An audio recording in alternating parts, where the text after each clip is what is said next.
My name is Seema Elahi Baloch, and I'm the ambassador of Pakistan. My question is to you, Secretary General.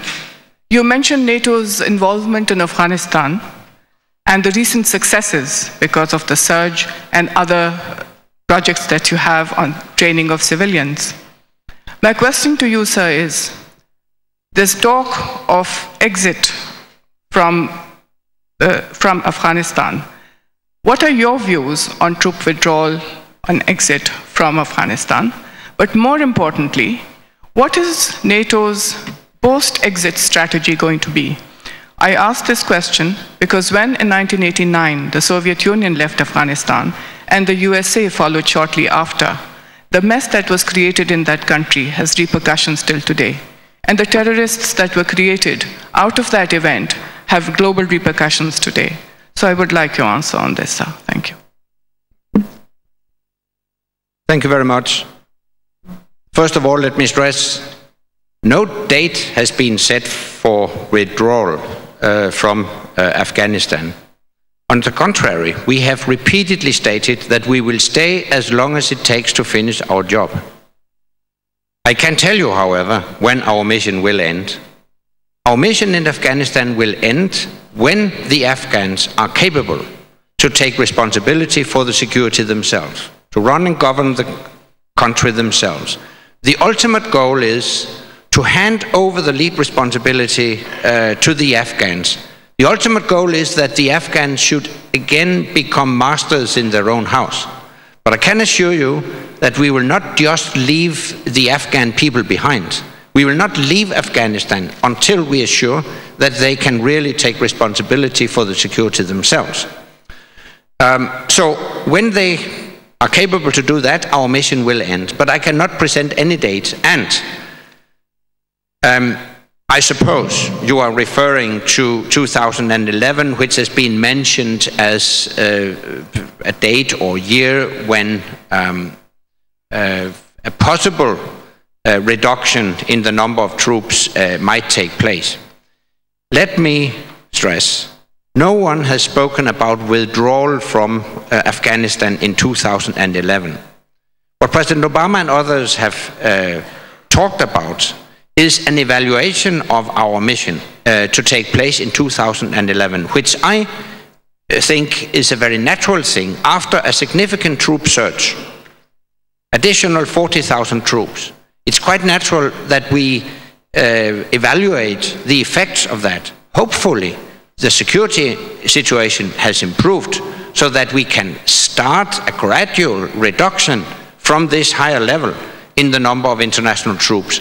But that's quite different from speaking about withdrawal. We cannot withdraw from Afghanistan until we are sure that the Afghans are capable to run the country themselves.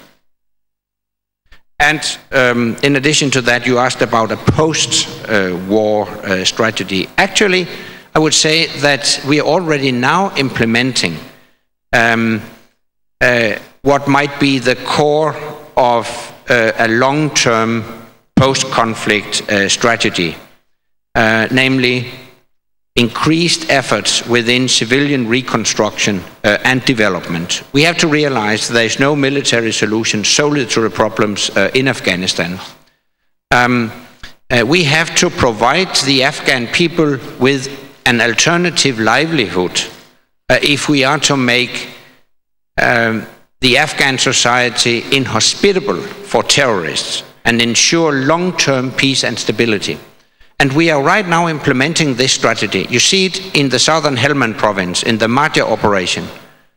We have sent more troops, we clear an area of land, and immediately we provide governance and development assistance and provide people with an alternative livelihood. I think that's the way forward. Thank you very much. Mr. Waszczykowski.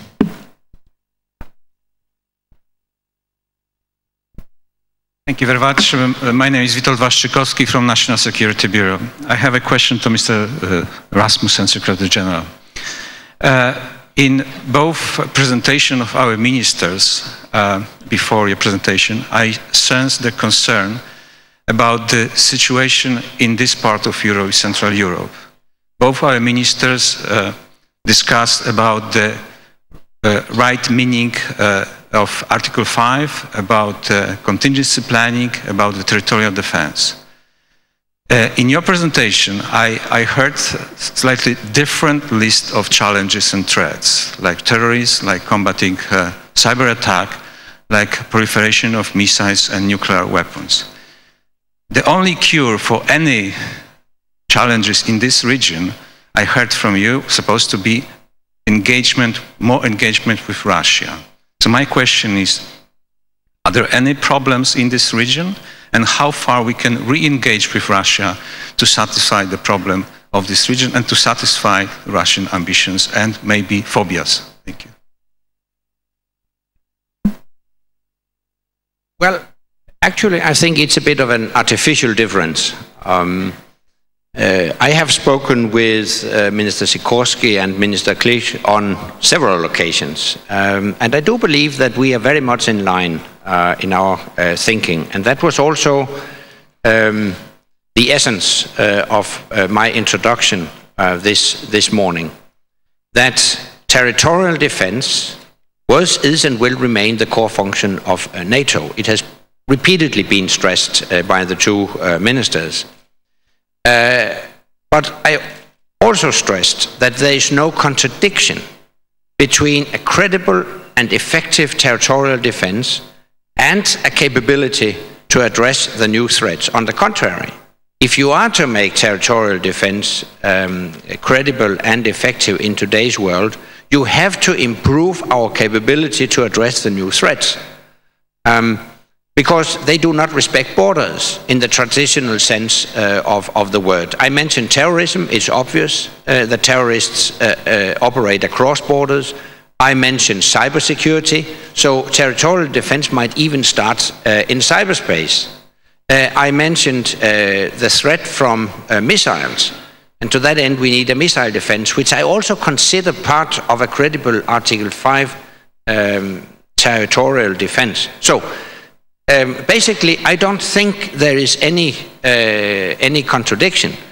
And the two ministers stressed what they have stressed in all meetings we have had together, that it is essential that NATO is visibly present all over NATO territory, and that NATO has all necessary plans in place to protect and defend any ally. And I can assure you, without going into details, that NATO has all necessary plans in place to protect and defend any ally.